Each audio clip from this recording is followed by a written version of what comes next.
দর্শক আমন্ত্রণ জানাচ্ছি রাতের দীপ্ত সংবাদে। আপনাদের সঙ্গে এই মুহূর্তে আছে আমি রুবায়েত হাসান। আর শুরুতেই থাকছে প্রধান খবরের শিরোনাম। কাশ্মীরে জঙ্গি হামলার ঘটনায় ভারত পাকিস্তানের সম্পর্কে চরম অবনতি, উত্তেজনা। ঐকমত্য কমিশনের সংস্কার প্রস্তাবের অপেক্ষা না করেই নির্বাচনের প্রস্তুতি নেবে ইসি। যেগুলো আমাদের ক্ষমতার মধ্যে আছে, আমাদের ইলেকশনের আগে যেগুলো আমরা প্রয়োজনীয় মনে করছি বা করা সম্ভব মনে করছি, we are working on that. যে কোনো মূল্যে গণতন্ত্র ও ভোটের অধিকার প্রতিষ্ঠায় তারেক রহমানের গুরুত্ব আরোপ। কাতারের ব্যবসায়ীদের বাংলাদেশে বিনিয়োগের আহ্বান জানালেন প্রধান উপদেষ্টা।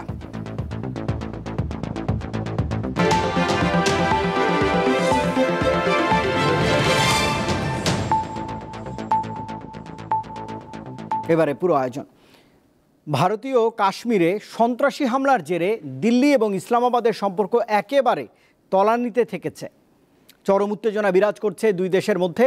ভারতের সিদ্ধান্তের জেরে পাকিস্তানের আকাশসীমা বন্ধসহ আজ একগুচ্ছ সিদ্ধান্ত নিয়েছে পাকিস্তান।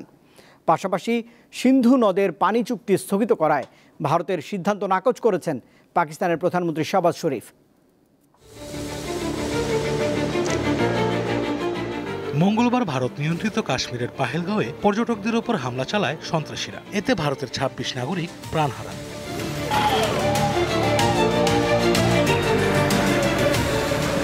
হামলার জন্য পাকিস্তানকে দায়ী করে ভারত। দেশটির দাবি, দুই পাকিস্তানি হামলাকারীকে তারা চিহ্নিত করেছে। তাদের ধরিয়ে দিতে ২০ লাখ রুপি পুরস্কারের ঘোষণা করেছে দিল্লি। অবশ্য অভিযোগ অস্বীকার করেছে পাকিস্তান। এই ঘটনায় তলানিতে গিয়ে ঠেকেছে দিল্লি ইসলামাবাদ সম্পর্ক। এরই মধ্যে পাকিস্তানের সঙ্গে সিন্ধু নদের পানি বন্টন চুক্তি স্থগিত করেছে ভারত। পাশাপাশি ইসলামাবাদে ভারতীয় দূতাবাস থেকে প্রতিরক্ষা উপদেষ্টা, নৌ উপদেষ্টা ও বিমান বাহিনীর উপদেষ্টাকে ফিরিয়ে নেয়ার ঘোষণা দিয়েছে দিল্লি। এছাড়া আটটারি ওয়াঘা সীমান্ত বন্ধ করে দিয়েছে ভারত। যেসব পাকিস্তানি ওই সীমান্ত দিয়ে ভারতে প্রবেশ করেছে তাদের ১ মের মধ্যে ফেরত যেতে হবে। পাকিস্তানিদের জন্য সার্ক ভিসা বন্ধ করেছে দিল্লি। যারা এই ভিসা নিয়ে ভারতে রয়েছে তাদের ৪৮ ঘন্টার মধ্যে ফেরত যেতে হবে। বসে নেই পাকিস্তানও। ভারতের পদক্ষেপের পাল্টা জবাব দিতে জাতীয় নিরাপত্তা কমিটির জরুরি বৈঠক ডাকেন প্রধানমন্ত্রী শাহবাজ শরীফ। এতে সিন্ধু নদের পানি চুক্তি স্থগিতে দিল্লির ঘোষণা নাকচ করে ইসলামাবাদ। কারণ এটি বিশ্বব্যাংকের মধ্যস্থতায় হওয়া আন্তর্জাতিক চুক্তি, যা এককভাবে স্থগিত করা যায় না। পাকিস্তান বলছে, চুক্তি অনুযায়ী প্রাপ্য পানির প্রবাহ বন্ধ যুদ্ধের শামিল। এছাড়া সিমলা সহ ভারতের সঙ্গে সব দ্বিপাক্ষিক চুক্তি স্থগিতের কথা জানায় ইসলামাবাদ। পাশাপাশি ভারতীয় বিমানের জন্য পাকিস্তানের আকাশসীমা বন্ধের ঘোষণা দেয় দেশটি। দুই দেশের মধ্যে সব ধরনের বাণিজ্য স্থগিতেরও ঘোষণা দিয়েছে পাকিস্তান। বন্ধ করে দেয়া হয়েছে ওয়াঘা সীমান্ত চৌকি। ভারতীয়দের জন্য সব সার্ক ভিসা বাতিল করেছে পাকিস্তান। এই ভিসার আওতায় পাকিস্তানে অবস্থানরত সব ভারতীয়দের ৪৮ ঘন্টার মধ্যে দেশটি ছাড়তে নির্দেশ দেওয়া হয়েছে। এখানেই ক্ষান্ত হয়নি পাকিস্তান। ইসলামাবাদে ভারতীয় হাইকমিশনে নিযুক্ত প্রতিরক্ষা, নৌ ও বিমান বাহিনীর কর্মকর্তাদের অবাঞ্ছিত ঘোষণা করে অবিলম্বে পাকিস্তান ছাড়ার নির্দেশ দেওয়া হয়েছে। এছাড়া ভারতীয় হাইকমিশনের কর্মকর্তার সংখ্যা ৩০-এ নামিয়ে আনতে বলেছে পাকিস্তান। আশরাফ শুভ, দীপ্ত, বার্তাকক্ষ। ভারত পাকিস্তান সম্পর্কের অবনতি আঞ্চলিক নিরাপত্তার জন্য বেশ হুমকি স্বরূপ, এমনটাই বলছেন নিরাপত্তা বিশ্লেষক ইশফাক ইলাহি চৌধুরী। আজ দীপ্ত টেলিভিশনকে তিনি বলেছেন, বিশ্বের নেতৃস্থানীয় দেশগুলোকে এই সমস্যার সমাধানে এগিয়ে আসা উচিত। সবসময় বলে আসছে যে বেলুচিস্তানে যে সব সন্ত্রাসী কর্মকাণ্ড ঘটছে তার পিছনে ভারতের একটা ইন্ধন আছে, হতেও পারে, এবং অতীতে তার প্রমাণও পাওয়া গেছে। ভারতীয় সিকিউরিটি সার্ভিসের লোকজন সেখানে অ্যারেস্ট হয়েছে, তাদের বিচার হয়েছে। যাই হোক, এখন এই যে একটা চলছে, একদিকে ভারত খোঁচাচ্ছে বেলুচিস্তানে, পাকিস্তান খোঁচাচ্ছে কাশ্মীরে, এটা কিন্তু আমাদের সমস্ত উপমহাদেশের, বিশেষ করে এবং বিশ্ব শান্তির জন্য একটা বিরাট হুমকি।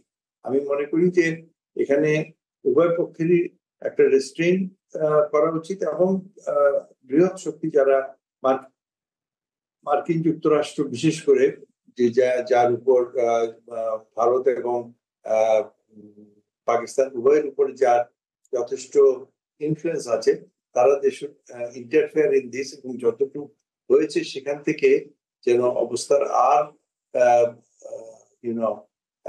খারাপ মন না নেয় সেদিকে চেষ্টা করা।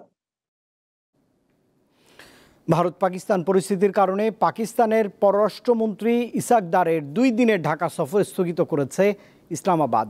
আজ পাকিস্তানের পররাষ্ট্র মন্ত্রণালয় এক বার্তায় বলেছে, অপ্রত্যাশিত পরিস্থিতির কারণে উপপ্রধানমন্ত্রী ও পররাষ্ট্রমন্ত্রী ইসাক দার 27 এপ্রিল বাংলাদেশ সফর করতে পারছেন না। দুপক্ষের মধ্যে আলোচনা সাপেক্ষে সফরের নতুন তারিখ চূড়ান্ত করা হবে। এদিকে বাংলাদেশের পররাষ্ট্র মন্ত্রণালয় জানিয়েছে, অপ্রত্যাশিত পরিস্থিতির কারণেই ইসাক দার ঢাকা সফর করতে পারছেন না। মন্ত্রণালয় এক খুদে বার্তায় জানায়, দুই পক্ষের পরামর্শের ভিত্তিতে সফরের নতুন তারিখ নির্ধারণ করা হবে।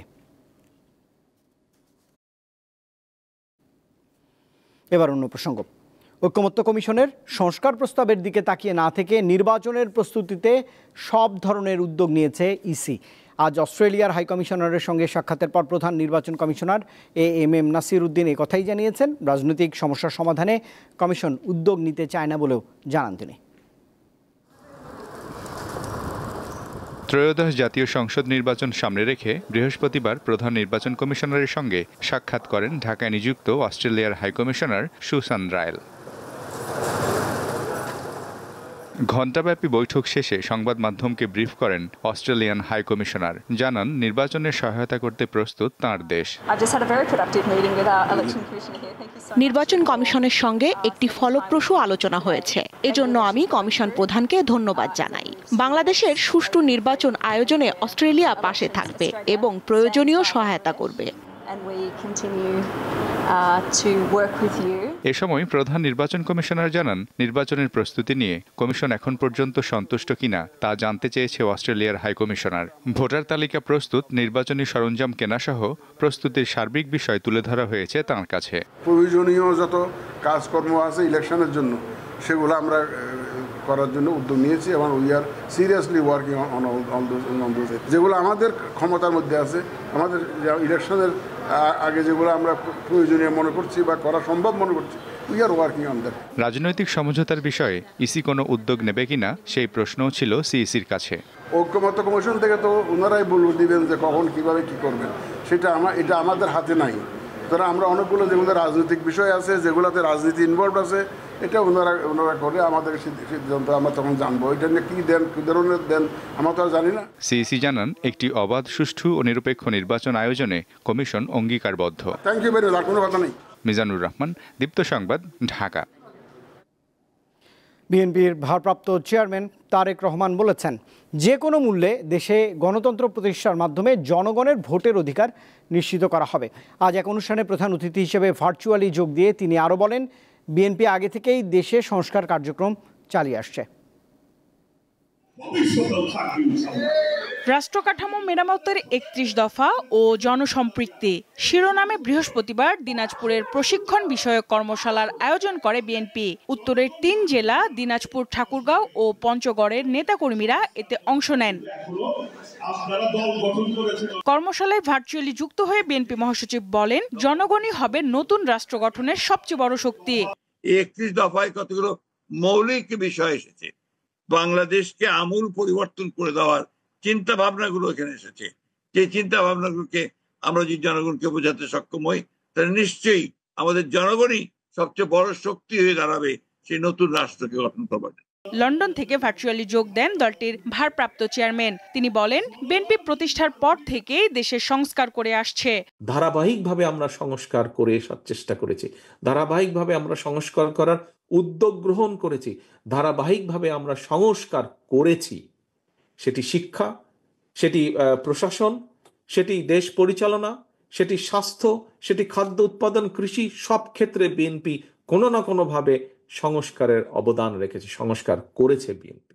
যে কোনো মূল্যে গণতন্ত্র ও মানুষের ভোটের অধিকার প্রতিষ্ঠায় গুরুত্ব দেন এই নেতা। বাংলাদেশ জাতীয়তাবাদী দল বিএনপি এবং তার প্রতিটি নেতাকর্মী আজকে প্রতিজ্ঞাবদ্ধ যে বাংলাদেশে যে কোনো মূল্যে গণতন্ত্র প্রতিষ্ঠিত হতে হবে।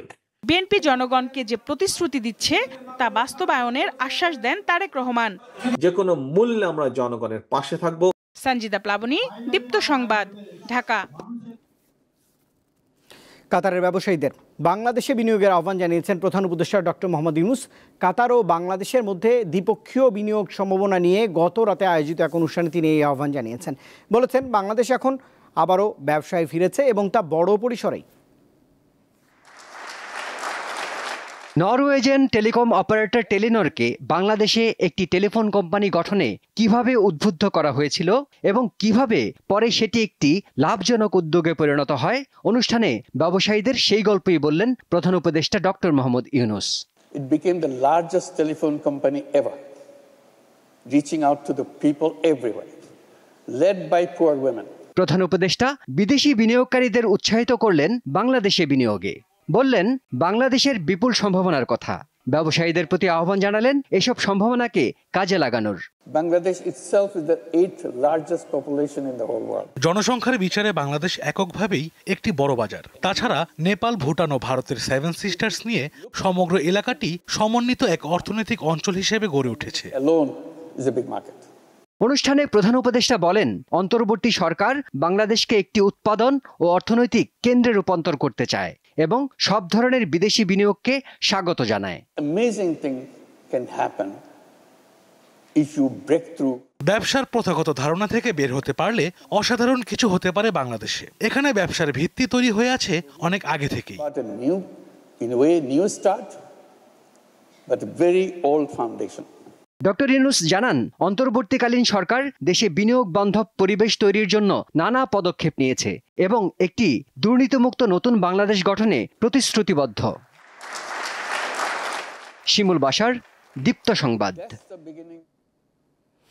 স্থানীয় সরকার মন্ত্রণালয়ের উপদেষ্টা আসিফ মাহমুদ সজীব ভূঁইয়া তাঁর বাবার ঠিকাদারি লাইসেন্স থাকার বিষয়টি নিশ্চিত করে এর জন্য ক্ষমা চেয়েছেন।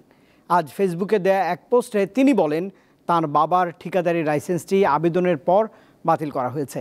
বুধবার আসিফ মাহমুদের বাবার ঠিকাদারি লাইসেন্স থাকার বিষয়টি নিয়ে সামাজিক যোগাযোগ মাধ্যমে পোস্ট দেন এক গণমাধ্যম কর্মী। পরে খোঁজ নিয়ে বাবা লাইসেন্স নেওয়ার বিষয়টি সঠিক বলে ওই সাংবাদিককে নিশ্চিত করেন আসিফ মাহমুদ সজীব ভূঁইয়া।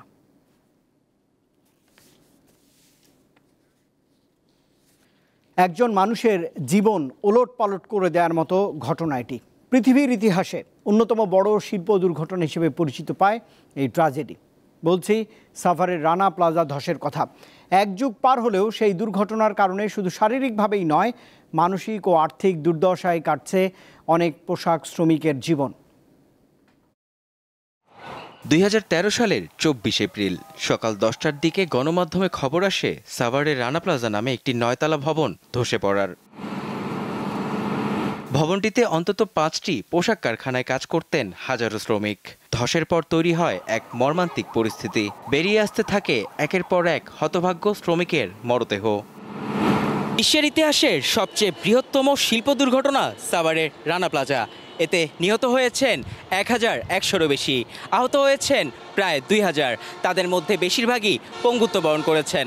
মর্মান্তিক এই ঘটনার এক যুগ পেরিয়ে গেলেও এখনও শেষ হয়নি বিচার। ক্ষতিগ্রস্ত সবাইকে প্রয়োজনীয় সহায়তা, পুনর্বাসন এবং দীর্ঘমেয়াদী চিকিৎসার সহায়তার আশ্বাস দিলেও এখনও তা দেয়া হয়নি। কেমন কাটছে তাদের জীবন, চলুন দেখা যাক। অনেকের মতো সেদিন ধ্বংসস্তূপের নিচে আটকা পড়েন সৌভাগ্যবান মোসাম্মদ মোমেনা। সৌভাগ্যবান বলছি এই কারণে 4 দিন পর উদ্ধার করা হয় তাকে। মোমেনার স্বামী মারা গেছেন 2 বছর আগে, রয়েছে 2 সন্তান। বর্তমানে গৃহকর্মীর কাজ করে সংসার চালান মোমেনা। কিন্তু সেদিনের কথা মনে পড়লে এখনো মাথায় তীব্র যন্ত্রণা অনুভব করেন। কর্ম করে পাইনি, মাথার সমস্যা হয়, বাড়ি খাই মাথা, গার্মেন্টসে গেটে যাইবে পাইনি, ওই দুর্ঘটনার কথা মনে পড়ে। রানা প্লাজা দুর্ঘটনায় নিহত হন পোশাক শ্রমিক মিতা খাতুন। তার সংসারে ছিল 3 সন্তান। মা মারা যাওয়ার পর বাবাও শারীরিকভাবে অসুস্থ হয়ে পড়েন। এখন ছোট 2 ভাই বোন সহ সংসারের দায়িত্ব পালন করছেন বড় বোন সখিনা আক্তার। মা যতটুকু কষ্ট করে রাখতো, আসলে সে কোনো সময় হয় না। মার স্থানটা, বাবার স্থানটা কেউ পূরণ করতে পারে না। হয়তো এখন মা থাকলে হয়তো এই 12টা বছরে কত ডাকতে পারতাম, কিন্তু মা নাই বোধহয়, মা কেউ ডাকতে পারি না। বাবা 2 বছর ধরে মারা গেছে, বাবারও ডাকতে পারি না। 24 এপ্রিল এলেই রানা প্লাজার হতাহতদের স্মরণে চলে নানা অনুষ্ঠান। অসংখ্য সংগঠনের নাম দেখা যায় এ সময়। তবে কেউ কি বাস্তবে শ্রমিকদের উপকারে এসেছেন? বিভিন্ন সংগঠনেরাই আমাদের এই ক্ষতিপূরণটা সর্বনাশ করছে। আমরা চাই আমাদের ক্ষতিপূরণ আমাদের বুঝাই দিক। এইটাই আমাদের নতুন সরকারের কাছে, উপদেষ্টার কাছে, ছাত্রদের কাছে আমাদের এইটাই দাবি। এই পঙ্গু জীবন কে বাদ দিবে? সারা জীবন করলে পঙ্গু হয়ে গেছে, তারপরে পরে দেখেন যে আমার ছেলেও আজকে চলে গেছে আমার জীবন থেকে। তাহলে আমার মতন মানুষ বাইশ অনেক ভালো। আমার দুটা পা সমস্যা, দুটা পা কত বিকত, নিজে দেখলে নিজেরই ডর করে। ওই ঘটনায় মোট মামলা হয় 20টি, এর মধ্যে 3টি ফৌজদারি মামলা। শ্রমিক নিহতের ঘটনায় রানা প্লাজার মালিক সোহেল রানা সহ অন্যদের বিরুদ্ধে একটি হত্যা মামলা করে পুলিশ, আর ইমারত নির্মাণ আইন লঙ্ঘনের অভিযোগে একটি মামলা করে রাজুক, এবং ভবন নির্মাণ সংক্রান্ত দুর্নীতির অভিযোগে একটি মামলা করে দুদক। হত্যা মামলাটি বর্তমানে ঢাকার জেলা জজ আদালতে বিচারাধীন, অন্য দুটি মামলা ঢাকার আদালতে বিচারাধীন। মেহেদী হাসান, দীপ্ত সংবাদ, ঢাকা। বাংলাদেশ রেলওয়ের 10টি হাসপাতালকে সর্বসাধারণের চিকিৎসার জন্য উন্মুক্ত করার উদ্যোগ নিয়েছে সরকার। এ লক্ষ্যে রেলওয়ের সঙ্গে স্বাস্থ্য বিভাগের সমঝোতা চুক্তি সই হয়েছে। তবে রাজধানীর কমলাপুরের রেলওয়ে হাসপাতাল ঘুরে দেখা গেছে সেখানে সেবা দেওয়ার মতো পরিবেশ নেই।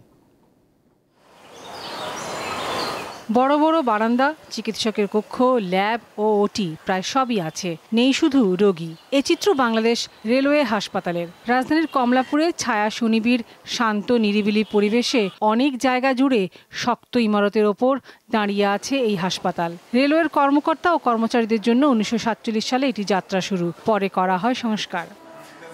75 শয্যার হাসপাতালটিতে রোগী ভর্তি আছেন একজন, যিনি রেলের কর্মচারী। আহত হয়ে প্রথমে অন্য হাসপাতালে, চিকিৎসা শেষে এই হাসপাতালে ভর্তি হন। আইসা দেখলাম তো রোগী নাই, একটু ভয়ই কাটে আর কি রাত্রেবেলা।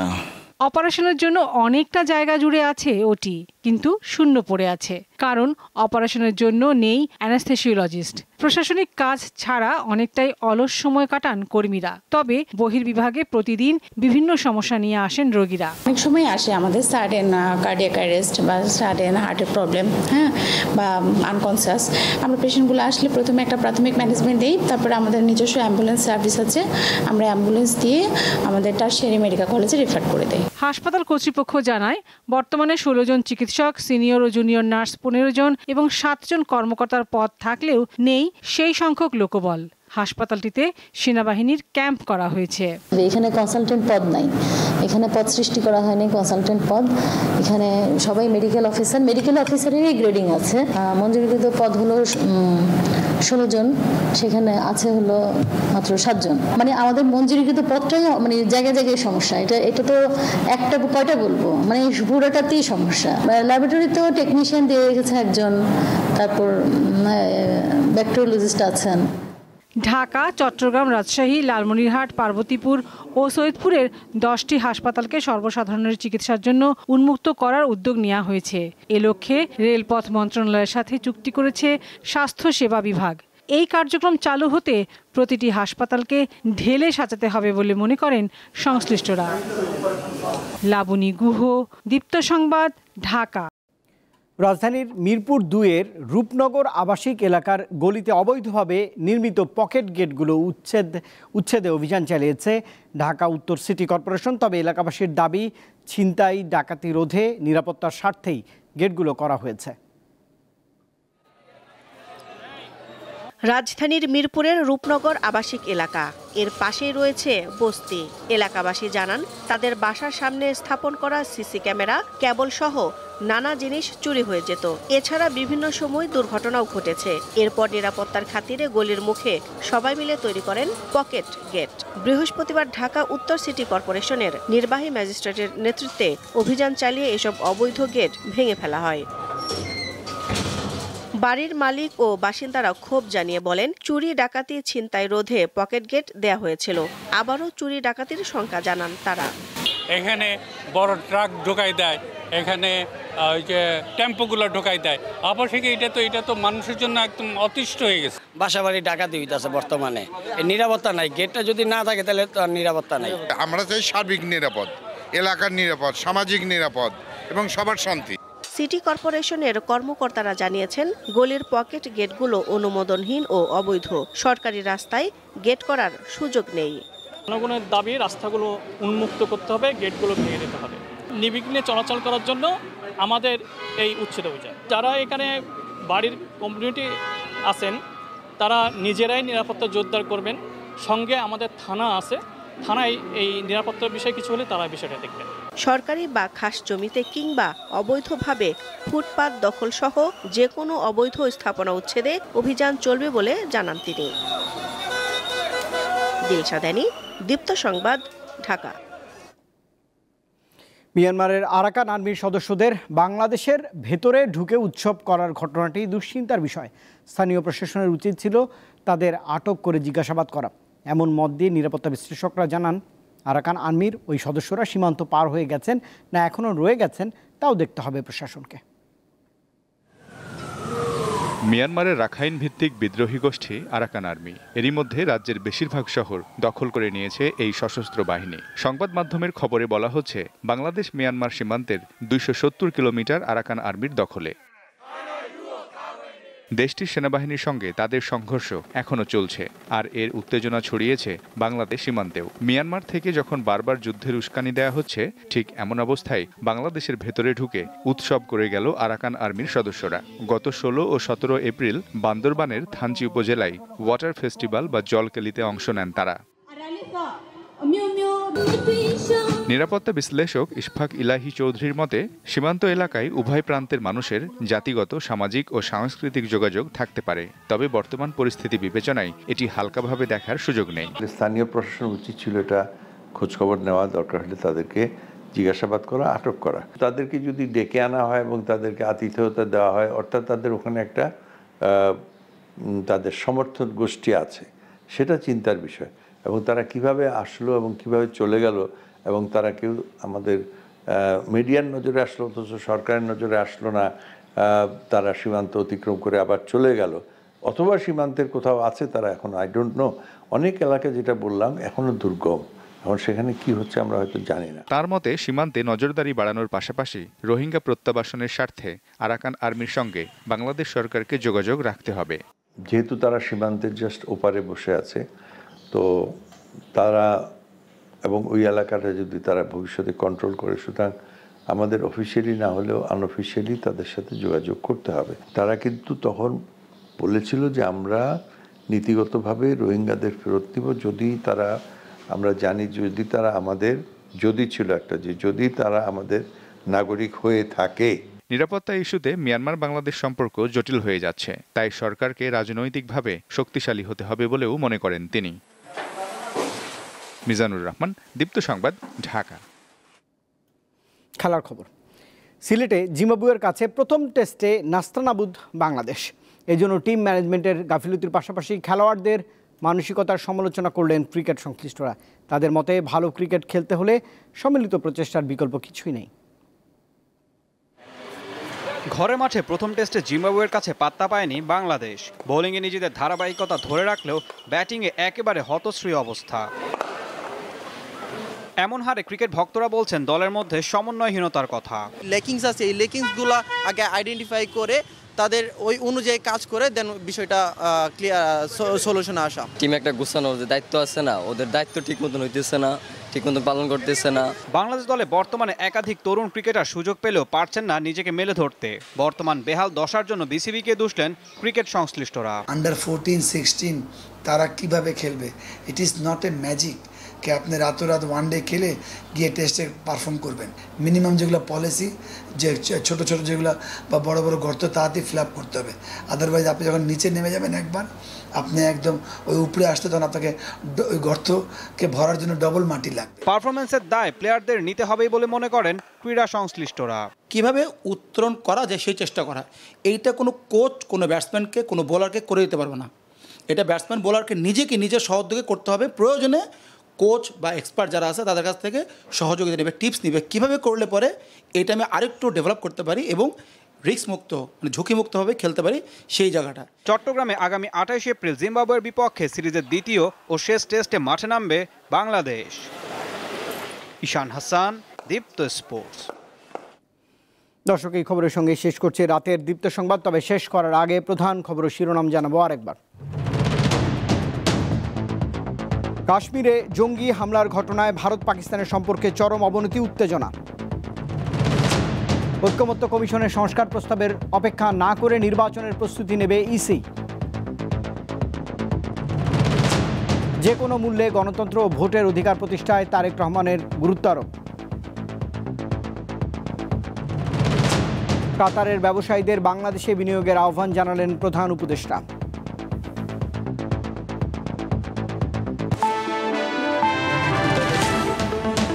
আর দর্শক, এই ছিল এখনকার মতো। এতক্ষণ সঙ্গে থাকবার জন্য ধন্যবাদ সবাইকে। আরও তথ্য বিনোদনের জন্য আপনি যুক্ত থাকতে পারেন দীপ্ত টেলিভিশনের ডিজিটাল প্ল্যাটফর্মগুলোতে।